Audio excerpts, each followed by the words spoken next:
Masih di Merah Putih dan masih mengundang Anda untuk bergabung 02718575555 ya. Membahas tentang sisi edukasi seranganmu 4 hari di kota Surakarta yang berlangsung tadi sudah dijelaskan oleh Yang Joko Ramelan 7 hingga 10 Agustus tahun 1949 ya. Ada 2 tokoh penting, ada Letkol Slamet Riyadi, kemudian juga ada Mayor Ahmad, ini juga ada monumennya semua ya di kota Solo, karena memang untuk menghargai bagaimana sih perjuangan beliau-beliau ini, termasuk juga ternyata perjuangannya tidak hanya tentara reguler, tentara pelajar, juga masyarakat atau rakyat secara umum juga ikut turut serta andil ya, berpartisipasi di dalam serangan umum 4 hari di kota Solo ini. Nah, kita kembali ke Yang Joko. Saya ingin tahu ini, mungkin juga untuk bisa dijadikan inspirasi untuk pemuda zaman sekarang ya, pelajar-pelajar sekarang, apa sih yang dipikirkan pada waktu itu ketika ya itu kan korban semuanya, siap untuk korban semuanya untuk negara kesatuan Republik Indonesia ini.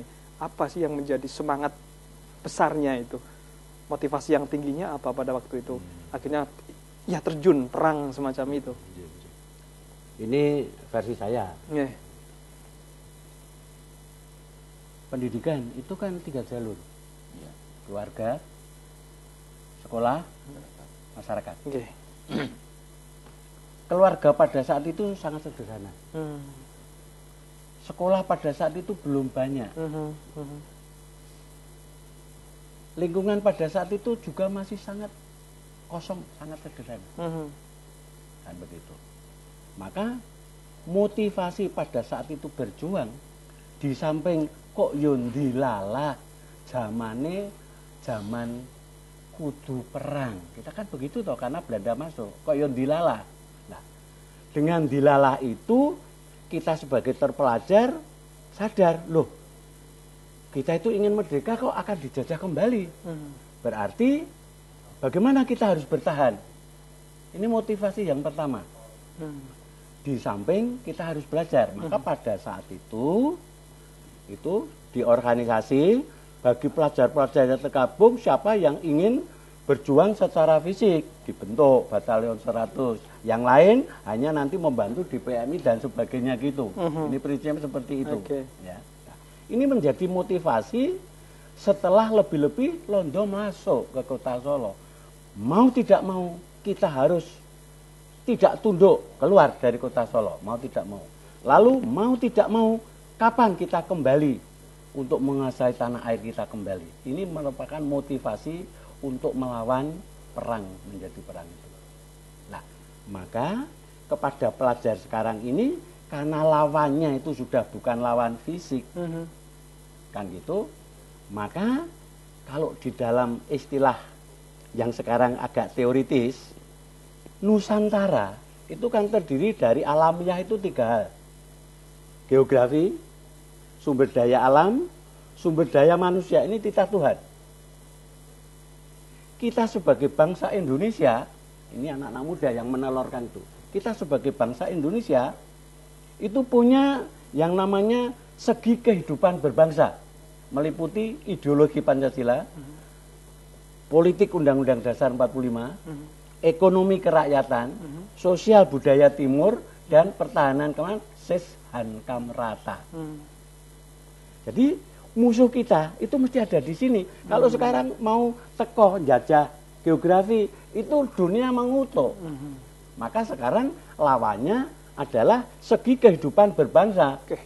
Pancasila kita direboni. Ya toh. Undang-undang dasar kita. Terus terang kalau saya berani mengatakan UUD kita setelah amandemen itu bagus. Tapi sudah lali nek jalan itu metu jalan liberal. Ini benar apa ora itu pendapat saya. Itu sudah ya. Demokrasi ya demokrasi kalau menurut kita orang lama. Itu ada di dalam salah satu sila. Kerakyatan yang dipimpin oleh hikmat kebijaksanaan, tetapi musyawarah mufakat. Ini kira-kira gitu. Jadi kepada para pelajar kita melalui guru-gurunya dan sebagainya, tolong karakter buildingnya itu ditingkatkan, sehingga pengaruh di luar yang seperti itu, kalau kita itu punya ketahanan, itu pasti ora kodar. Ya. Karena kita punya pegangan. Pegangan apa? Pegangan kita. Ini yang ada di dalam IPOL Ek Sosbud Hankam. Oke, baik. Yang Joko sebagai pelaku sejarah tadi dengan semangat juang yang sudah dijelaskan. Kalau melihat yang saat ini, pelajar-pelajar saat ini, kira-kira semangat juangnya itu sama juga nggak sih? Bisa dilihat nggak? Kalau menurut saya boleh masih ada. Masih ada. Yang punya semangat juang, tapi berjuangnya tidak fisik, non fisik, masih ada. Lah, yang tidak ada itu kalau menurut saya itu bukan jelek, karena mereka itu tabula rasa itu loh. Jadi seputih. Jadi tinggal tergantung mendidik kita itu bagaimana. Lah kudune mulang, orang mulang. Kan disiplinnya tidak ada. Harusnya memasukkan ilmu, dilalah sing mulang ijazah palsu. Lah terus piye? Ini kalau saya sampai rodo mbacot itu seperti itu.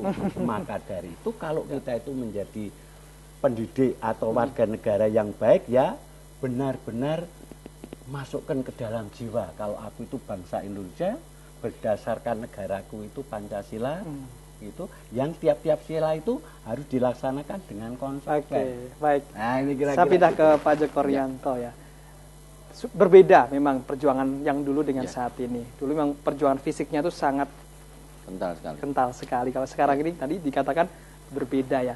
Nah, saya ingin bagaimana sih bisa menanamkan semangat juang yang saat ini, perjuangan saat ini sama dengan ketika berjuang dengan fisik begitu. Tapi sebelum dijawab ada telepon. Kita coba terima dulu ini. Halo, selamat sore. Halo, selamat sore. Selamat sore, dengan siapa, Bapak? Dengan Selamat Tok. Selamat Tok. Laweyan. Di Laweyan, silakan. Saya mau tanya ke yang Ramlan ini. Kalau di Solo ini, sisa-sisa peninggalan serangan umum 4 hari itu, kira-kira kalau bisa dikenali itu di mana saja. Jadi untuk pelajaran.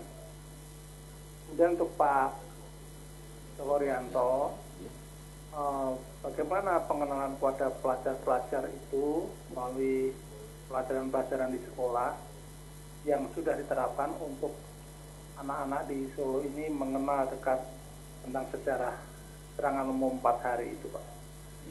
Ya, itu terima kasih. Selamat sore. Terima kasih Pak Slameto sudah bergabung bersama kami.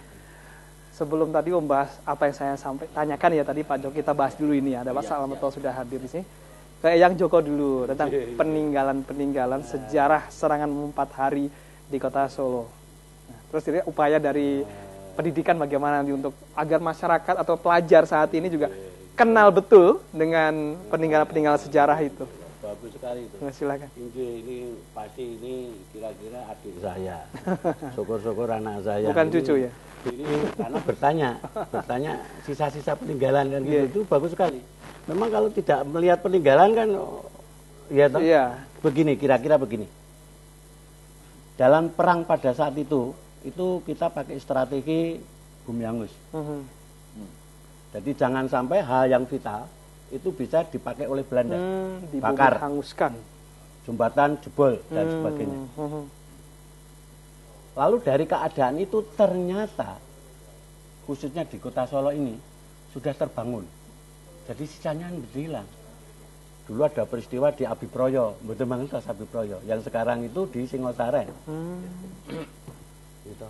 Dulu ada peristiwa jembatan saya jadi apa? Ada peristiwa di balapan jadi koyeki. Jadi hampir sisanya itu tidak ada. Yang ada sisanya Benteng Vastenburg yang janjane ijek, malah sekarang jadi seperti itu. Itu yang satu. Lalu yang lain tidak seperti di luar negeri itu sisa perang itu kita. Banjarsari itu adalah markas kita. Yeah. Lalu yang sekarang gedung 45 itu. Banjarsari itu monumen 45? Iya, itu di Wetane itu markas TP. Oke. Tapi di Margoyudan itu ada Ganesha Sengarpan itu juga markas TP. Kemudian kalau yang markas tentara itu misalnya ada di Beteng dan sebagainya itu. Jadi itu juga bisa digunakan sebagai apa ya itu, tapi sudah tidak seperti dulu. Jadi kalau kita ingat serangan umum pada dari Kota Solo yang khususnya pada saat itu, jangan melupakan satu adanya patung Slamet Riyadi dan Ahmadi. Oke, Mayor Ahmadi. Sekarang komandan kita. Kemudian adanya tempat-tempat yang bersejarah. Kalau di luar kota Wonosobo, kemudian di kota yang lain itu kita pernah membuatkan sesuatu dan sebagainya dan sebagainya. Tapi kalau di Solo, di Kokolwau, jangan melupakan komplek yang ada di Margoyudan, termasuk itu SMA 1-nya yang digunakan markas Londo itu juga patung Mayor Ahmadi maka di situ ya. Nah, itu ada Ganesha. Asing ini yang di Banjarsari itu yang patung Ahmadi. Itu juga sekarang digunakan untuk kantor UTP dan sebagainya. Itu juga merupakan peninggalan-peninggalan daripada kita. Nah, kemudian ini peninggalan sing wis cetha misalnya itu sudah hampir sudah tidak ada lagi. Bahkan kalau penjang melihat itu sudah banyak berubah. Karena sudah diperbaiki. Mengapa kok diperbaiki? Sistem bumi hangus pada saat itu. Nah, dilalah di Kota Solo ini kalau tidak salah belum ada semacam museum zaman perang. Jadi kalau yang kepengen ada itu ke Ambarawa itu masih ada toh. Ini loh dulu senjatanya seperti ini yang dibuat itulah. Kebetulan di Solo itu belum ada, maka Mbok Menowo. Kalau nanti Fastenberg itu sudah menjadi milik kita, kembali di situ ada semacam maket. Yang akan ini loh Abi Proyek, ini loh beberapa senjata wujudnya seperti ini. Kita hanya mampu menjawab seperti itu. Saya mohon maaf kalau ada kekurangannya ini. Tapi setidaknya ketika kita ada di Monumen 45, kemudian ada patung Mayor Ahmadi, kemudian di Benteng Fastenberg, kita saat ini mengingat bahwa dulu ada serangan 4 hari di Kota Solo, bumi hangus Kota Solo gitu ya. Baik. Nanti akan disambung oleh Pak Joko Rianto, tapi kita jeda terlebih dahulu. Dan Mitra TA TV kami akan segera kembali. Tetap bersama kami dalam Merah Putih.